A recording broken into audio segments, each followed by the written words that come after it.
우리가 지난 시간에는 모세에 대해서 살폈습니다. 우린 계속해서 인물을 집중적으로 살피고 있습니다. 모세에 대해서 잠깐 다시 한 번 더 상기하고 오늘 말씀을 들어가고자 합니다. 여러분, 모세는 어떤 인물이었습니까? 40세까지는 왕족으로서 살았습니다. 그러나 40세쯤 되어서 그는 살인을 저지르죠.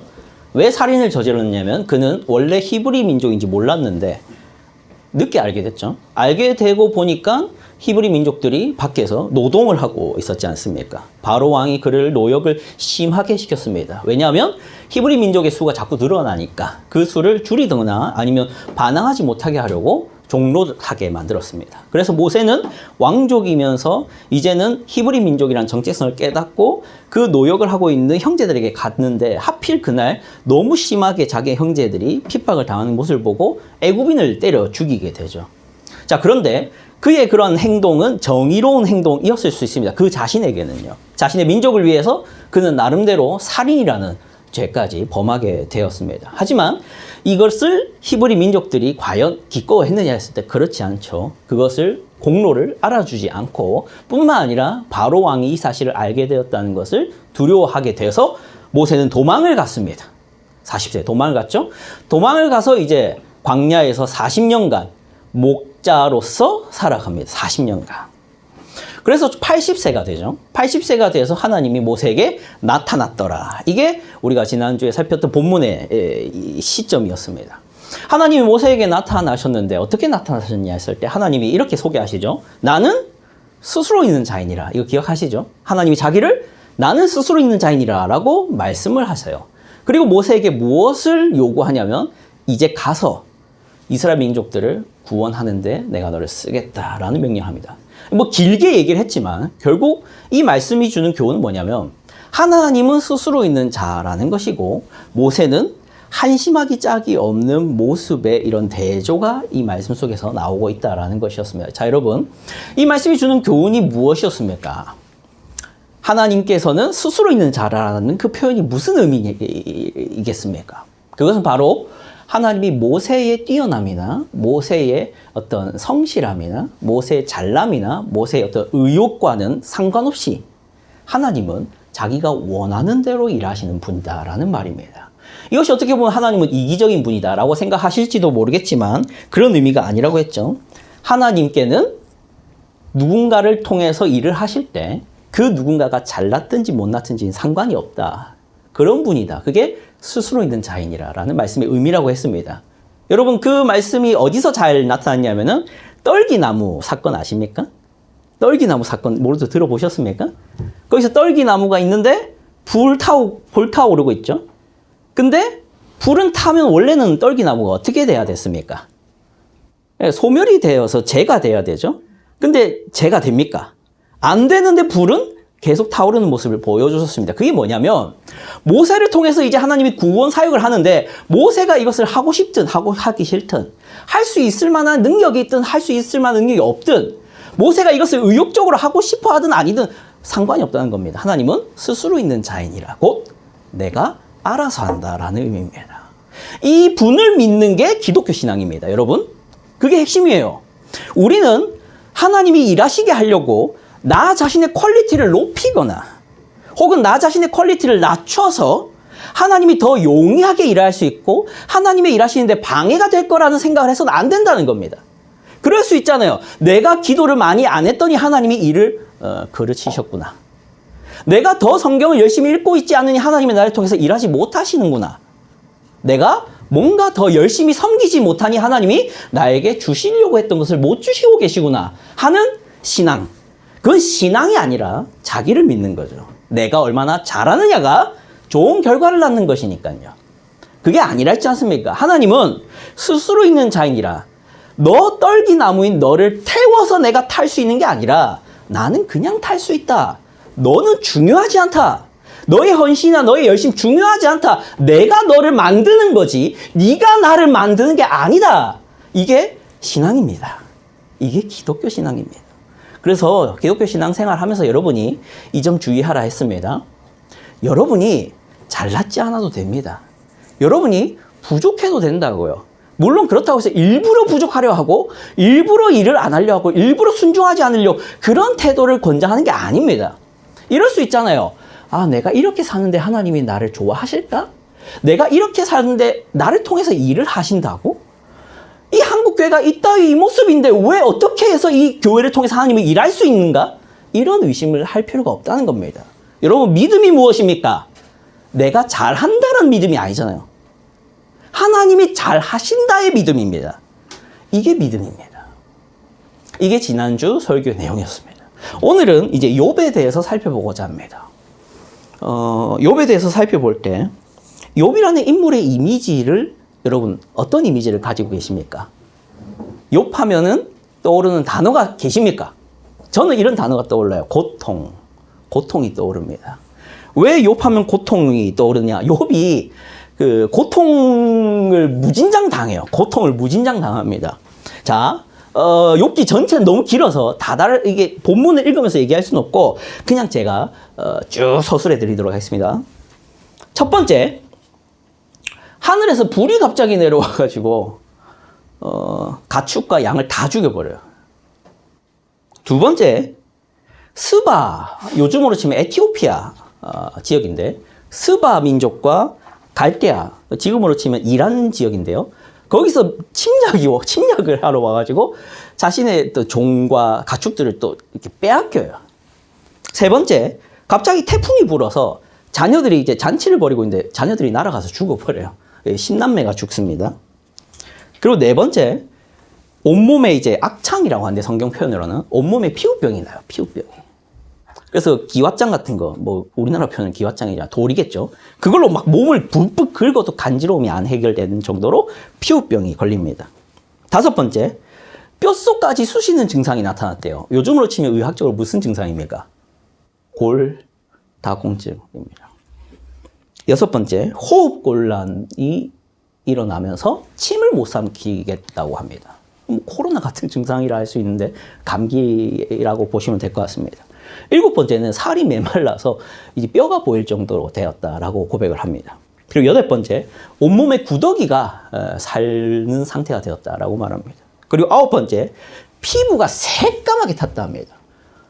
아마도 이 피부가 새까맣게 탄 이유는 아마 그늘이 없을 정도로 가난해진 상태라서 그럴 겁니다. 자, 여러분, 이렇게 욥은 고통을 당한 인물입니다. 그런데 이걸 몇 년 동안 당하냐? 30년 동안 당했다라고 계산이 좀 됩니다. 30년 동안.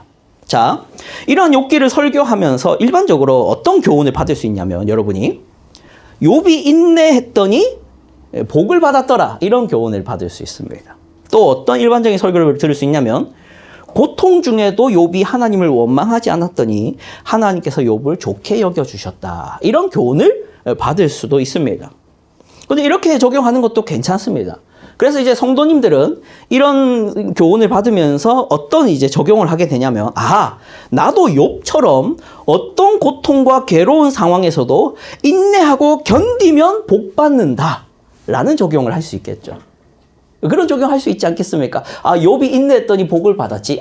나도 이 어려운 상황을 인내해서 복 받아야겠다라는 식으로 적용을 할 수 있을 겁니다. 이 때문에 많은 성도님들이 고통을 당하든 뭐 힘든 일을 겪든 이제 힘든 척을 안 하려 하고 하나님 원망 안 하려고 막 노력들을 많이 하실 겁니다. 자, 이런 식의 신앙생활이 나쁜 것이냐? 그거 아니라고 했죠. 그런 말을 하고자 하는 게 아닙니다. 다만 욥기가 정말 그 정도 얘기를 하느냐라는 겁니다. 사실 뭐 고통 중에 인내해라라는 교훈은 기독교에만 있는 교훈은 아니잖아요. 유교에도 있고 또 뭐 불교에도 있습니다. 언제든 인내해라. 이런 교훈은 그냥 세상 사람도 낼 수 있어요. 성경책이 정말 그 정도 얘기를 하려고 이렇게 길게 쓰시고 이렇게 소중하게 지켜야 될 책이냐 했을 때 그게 아닙니다. 그러니까 부족하다는 거예요. 그런 교훈이. 욥기를 통해서 우리가 그 부족한 이해를 넘어서서 하나님이 정말로 말하고자 하는 게 뭔지를 알아야 됩니다. 자, 욥기를 꼼꼼히 보시면 그 내용은 욥이 당하는 고통에 대해서 이제 두 진영 간의 논쟁이 이어져요. 논쟁의 책입니다. 첫 번째 진영은 욥 자신의 진영이고요. 다른 한편의 논쟁의 진영은 욥의 친구들이 등장을 해요. 그래서 욥과 욥의 친구들 사이에 욥이 당한 고통에 대한 논쟁이 이어지는 책이 욥기입니다. 만약 인내하면 하나님이 복 주신다라는 교훈만 낼 거면 이렇게 성경책이 길 필요가 없어요. 좀 더 복잡한 문제가 있기 때문에 이렇게 길어지는 겁니다. 자, 그 쟁점이 무엇인지를 미리 말씀드리겠습니다. 이 두 진영의 쟁점이 뭐냐면 욥이 당하는 이러한 고통은 분명 하나님이 주셨을 텐데 여기까지 동의하십니까? 여러분, 하나님이 주권자고 하나님이 만물을 통치한다는 것은 우리 기독교 신앙인들의 기본입니다. 그렇다면 누가 고통당하는 것을 그가 우연히 받은 거라 봐야 되겠습니까? 하나님이 주신 거로 봐야겠습니까?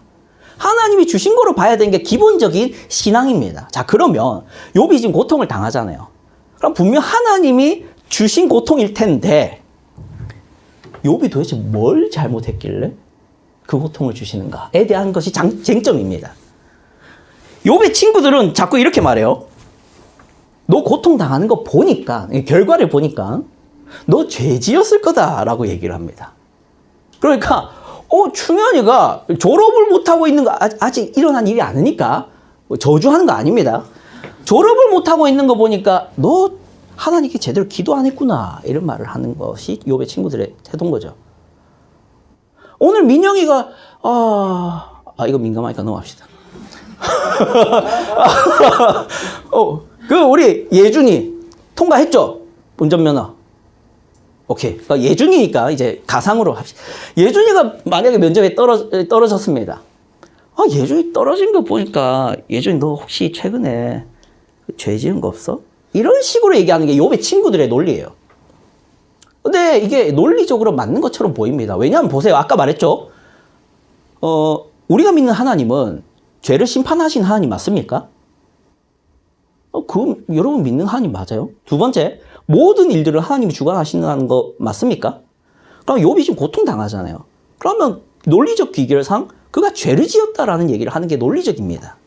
이해되시겠죠? 그게 친구들의 얘기예요. 자, 그런데 욥이 이걸 받아들이느냐 했을 때 못 받아들이니까 논쟁이 길어지죠. 욥이 왜 못 받아들이냐? 욥은 일단은 어떤 사람이냐면 자기 삶에서 죄를 발견하기가 쉽지 않은 의인입니다. 정말 의롭게 살고 있어요.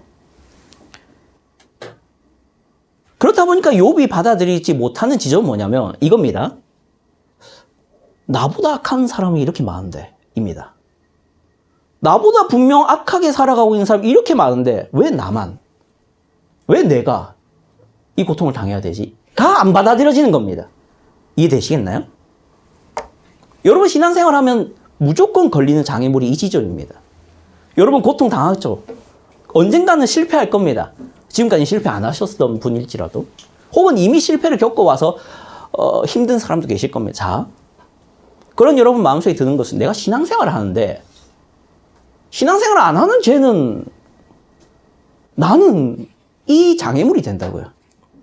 이 장애물을 어디까지 가냐면 신은 없다까지 갈 수 있습니다. 자, 이제 구체적으로 본문의 내용들을 좀 보겠습니다. 자, 욥기를 큰 시각에서 좀 살펴보고자 합니다. 첫 번째 내용인데요. 8장 3절에서 7절 한번 여러분 성경책 있으시면 8장 3절에서 7절 한번 봐주십시오. 욥기 8장 3절에서 7절 말씀입니다. 네, 욥기 8장 3절에서 7절 말씀입니다. 교독하겠습니다. 제가 먼저 읽겠습니다. 하나님이 어찌 정의를 굳게 하시겠으며 전능하신 이가 어찌 공의를 굳게 하시겠느냐.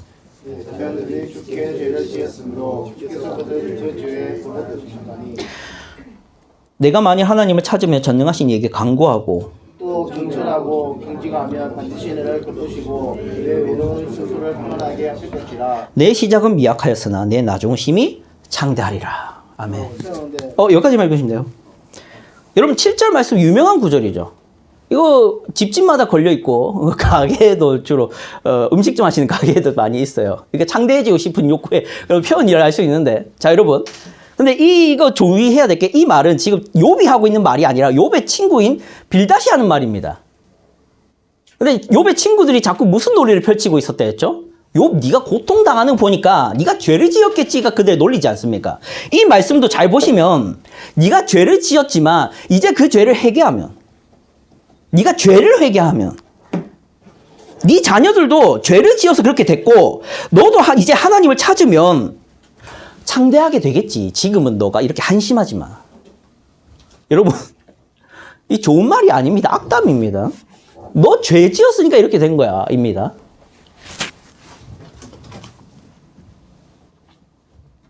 자, 그런데 욥이 납득 안 되는 이유가 있다 했죠. 9장 1절 말씀 보겠습니다. 9장 1절부터 3절 말씀입니다.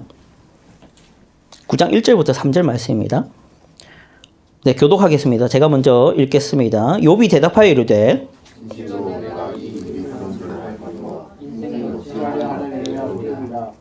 사람이 하나님께 변론하기를 좋아할지라도 천마디에 한마디도 대답하지 못하리라. 아멘. 여기까지.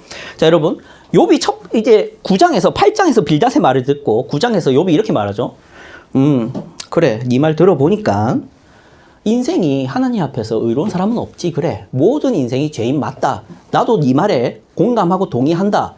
나도 죄인이겠지. 물론 죄를 찾기 어려울 정도로 나는 열심히 살았지만 그래도 하나님 앞에서 죄인이 아닌 사람은 없다. 나도 그렇게 믿는다. 그래, 나도 죄인이지. 자, 그러나 이제 10장 4절에서 7절 봐주십시오.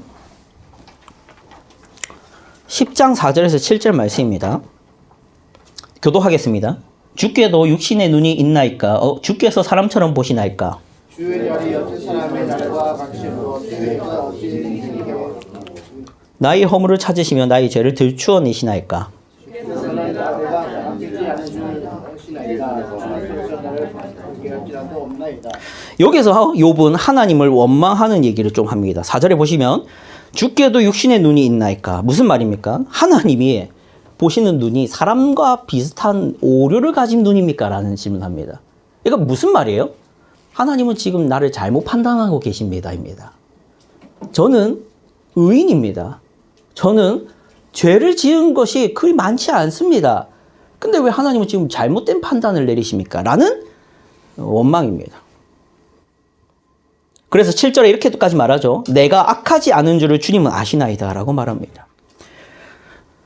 이것은 욥의 심리가 잘 드러나는 건데요. 욥은 아무리 봐도 자기가 이 정도의 고통을 당할 정도로 잘못한 사람은 아니라는 생각이 좀 드는 겁니다.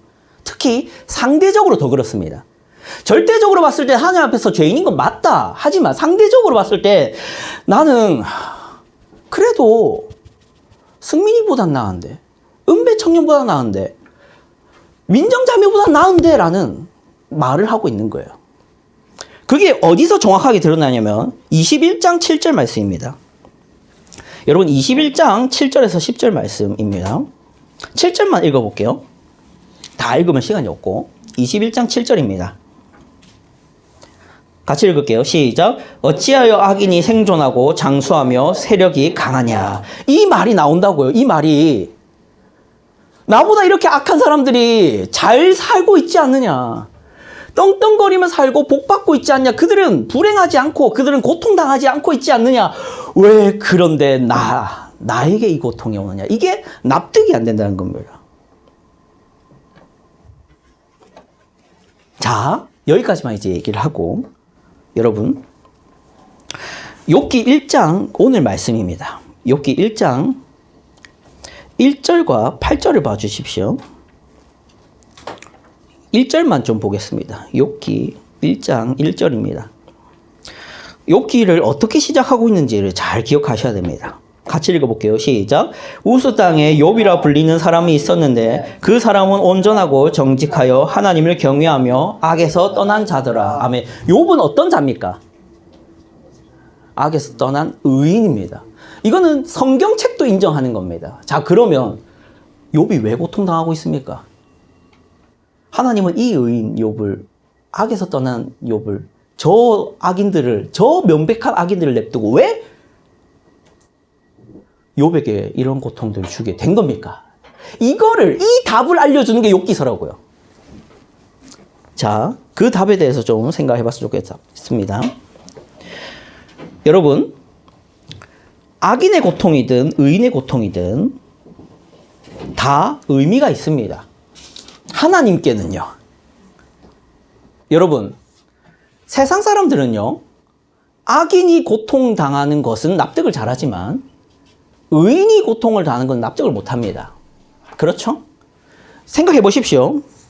자, 성범죄자, 살인자, 방화범, 도둑, 강도와 같은 사람들이 뭐 사형을 당한다거나 뭐 50년형을 당하거나 아니면 하여튼 불행한 일을 당했을 때는 아이고 마땅하고 그럴만하지 라고 생각하지만 누군가를 돕다가 누군가에게 나눔을 하다가 누군가 때문에 희생한 사람, 그런 사람들이 그런 불행을 겪는 것에 대해서는 이 사회를 원망하기 쉽고 신은 없다라고 말하기가 쉬워집니다. 왜 그러냐면은 서양 사람들은 의인의 고통에 대한 의미를 못 찾아요. 의인의 고통에 대한 의미를 못 찾습니다. 특히 기독교인인 여러분도 그와 같을 수 있습니다. 내가 이렇게 신앙생활을 잘하고 있는데, 내가 그래도 헌금은 하고 있는데, 내가 그래도 하나님을 믿는다 고백하고 있는데 왜 나는 저 악인들보다 더 잘 살지 못하고 이토록 큰 불행을 겪고 있는가? 이게 납득이 안 되고 있을 수 있어요. 기독교인인 여러분마저도 말입니다. 자, 여러분에게 한 가지 묻겠습니다. 여러분은 사탄이 존재한다고 믿습니까? 이 대답에 대해서 한번 생각해 보십시오. 여러분, 사탄의 존재를 믿습니까? 분명한 거는 여러분이 하나님의 존재를 믿는다면 사탄의 존재도 믿으셔야 됩니다.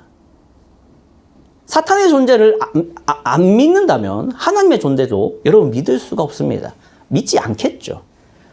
그러므로 여러분, 이곳에 있는 여러분이 하나님의 존재를 믿는다고 전제했을 때 얘기 드립니다. 사탄은 존재합니다. 자, 그런데 욥기 1장이 그 사탄의 행동에 대해서 제시하고 있다는 것을 놓치면 안 됩니다. 1장 8절부터 11절 말씀 한번 보십시오. 이게 중요합니다. 욥기의 고통이 그냥 나오고 있는 게 아니라 이 이야기가 전제돼서 고통이 얘기되고 있는 겁니다. 여러분 8절부터 11절입니다. 함께 교독하겠습니다. 제가 먼저 읽겠습니다.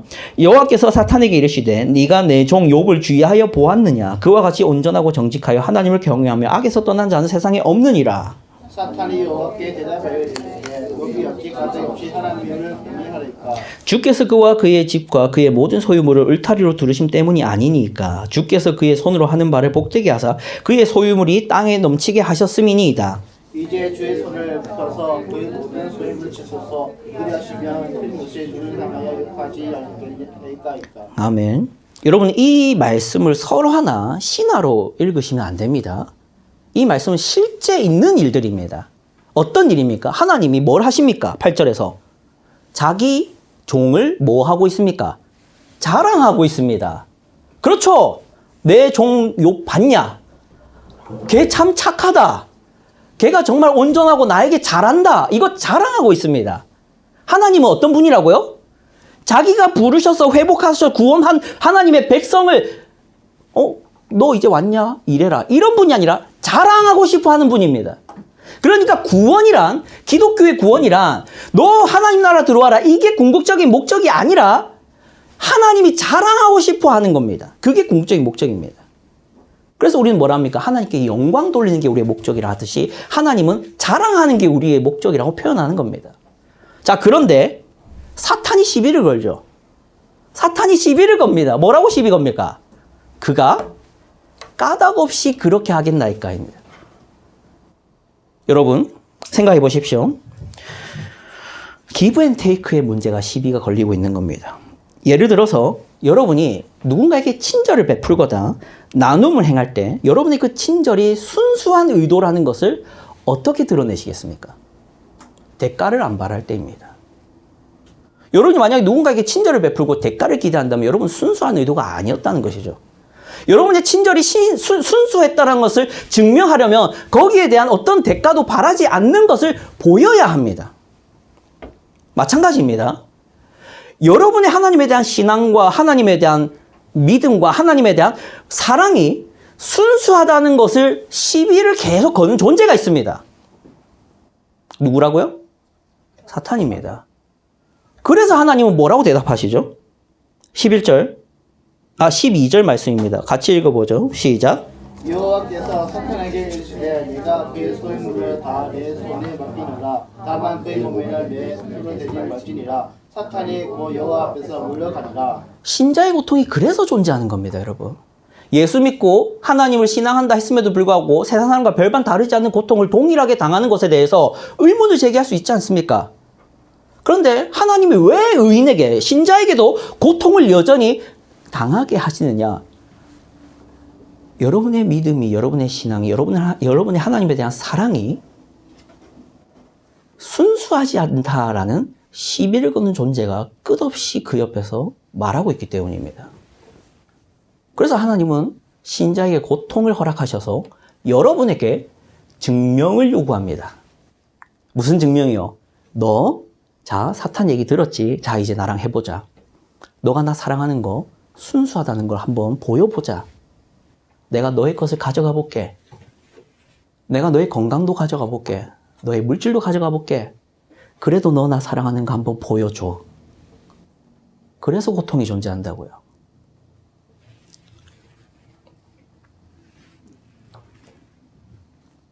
여러분, 만물을 주관하시는 하나님을 믿는 신자들에게, 여러분 신자들에게 고난은 기회입니다. 하나님께 영광을 돌리는 기회입니다. 여러분이 받는 구원이 얼마나 값진 것인지, 하나님께서 여러분을 부르시며 여러분 마음속에 심어주신 믿음이 얼마나 복된 것인지를 증명할 기회입니다. 자, 생각해 보십시오. 돈 1,000만 원이 없어서 하나님께 불평을 하면 여러분이 받은 은혜와 믿음은 1,000만 원도 안 된다는 것을 증명하는 게 되는 겁니다. 여러분의 육신의 건강이 나빠지는 것 때문에 하나님께 원망을 하면 여러분이 받은 구원은 육신의 건강보다 무가치한 것으로 보이게 만드는 겁니다. 근데 이걸 반대로 생각해 보십시오. 여러분이 1억이 없어도 웃고 있다면, 여러분이 건강을 해쳐도 하나님을 찬양할 줄 안다면, 여러분이 배신을 당하고 왕따를 당하는 중에도 하나님을 의지하는 삶을 살고 있는 것을 증명한다면 그 삶을 통해서 하나님은 영광을 받으실 수 있습니다.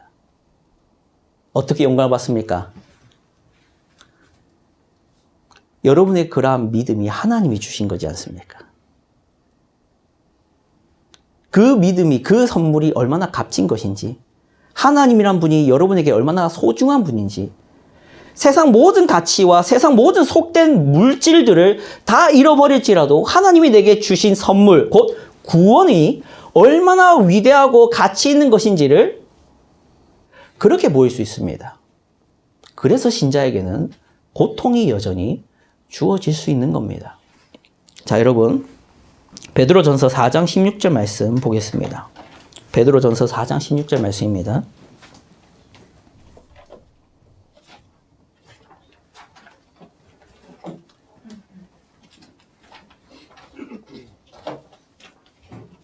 함께 읽겠습니다. 베드로전서 4장 16절 시작. 만일 그리스도인으로 고난을 받으면 부끄러워하지 말고 도리어 그 이름으로 하나님께 영광을 돌리라. 아멘. 그리스도인인 여러분, 고난을 당할 때 이렇게 생각하지 마십시오. 하나님을 믿었더니 고난이 없는 줄 알았는데 왜 나는 저 악인들보다 더 깊은 고난에 처하게 하나님은 내버려 두시는가? 하나님은 날 사랑하지 않거나 아니면 하나님은 없거나 하겠지라고 생각하지 마십시오. 뭐라고 합니까? 고난을 받으면 부끄러워하지 말고 도리어 그 이름으로 뭘 해라? 하나님께 영광을 돌리라. 여러분, 신자에게 고통은 의미가 있습니다. 가치가 있고 필요한 것입니다. 악인들의 고통이야 심판이겠죠. 근데 하나님을 믿는 의인들에게, 신자에게 고통은 여전히 하나님이 주시고 싶고 필요하다 여기시는 것입니다. 그것이 여러분에게 주어진다고 해서 하나님을 떠날 이유로 삼지 마십시오. 저는 저에게 하나님이 고난을 주신다고 하나님을 부정할 어떤 이유도 찾을 수 없습니다. 제가 만약 건강이 안 좋아지고 제가 만약 시력이 안 보이기 시작하면서 제가 만약 경제적으로도 어려워진다고 칩시다. 물론 그 상황 속에서 제 마음 힘들고 심란할 것입니다. 하지만 제 이성에서는, 제 이해에서는 그 고난이 하나님은 없다, 하나님은 사랑이 아니시다라고 말할 어떤 이유도 찾을 수 없습니다. 여러분이 받은 구원은 가난보다 위대한 것이고 건강보다 위대한 것이고 목숨보다도 위대한 것입니다. 왜냐하면 구원은 영생의 길이기 때문입니다. 그래서 신자에게 고난은 절망할 일이 아니라 기회로 삼아야 될 일입니다. 이 말만 하고 마치겠습니다. 베드로전서 2장 20절 제가 읽어드리겠습니다. 죄가 있어 매를 맞고 참으면 무슨 칭찬이 있으리요. 그러나 선을 행함으로 고난을 받고 참으면 이는 하나님 앞에 아름다우니라. 아멘. 실제 역사 속에 아까 봤듯이 하나님은 여러분을 자랑하고 싶어 하지만 사탄은 여러분의 그 하나님을 향한 사랑과 헌신을 기브앤테이크나 기복적인 것으로 시비를 건다고요. 그런 여러분에게 고난이 주어질 때 여러분은 하나님이 날 미워하신다거나 이렇게 생각하지 마시고 하나님이 여러분에게 증명을 보이라고 요구하시는구나라고 생각하셔야 됩니다. 그걸 통해서 하나님을 더욱 영광 드릴 수 있습니다. 신자의 고통을 하나님을 부정할 이유로 삼지 마시고 신자의 고통도 의미 있는 것으로 삼으십시오. 그게 욥기의 교훈입니다. 기도하겠습니다.